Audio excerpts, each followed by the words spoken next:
Guys, magandang umaga, no.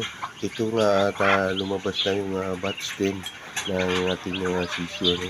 Bali, anim lang yung napisa, guys, na mahirap talaga ngayon magpapisa pag wala kang incubator, ano. Malamig kasi dito sa amin, halos parang December pa lang yung panahon, kaya po malamig, kaya nahirapan sila magpisa ng kanilang mga itlog, ano, guys, ha. So, anim lang ang napisa. Ano, yung mga itlog hindi pa napisa yung iba, sayang din. Pero okay na rin yan sa wala. At isa nadagdagan naman tayo ng anim na sisyo, guys. At may kapalit ako kasi nakapagbenta na ako ng isang inay at saka isang tandang, ano. So at least napalitan naman sila na bagong sisyo.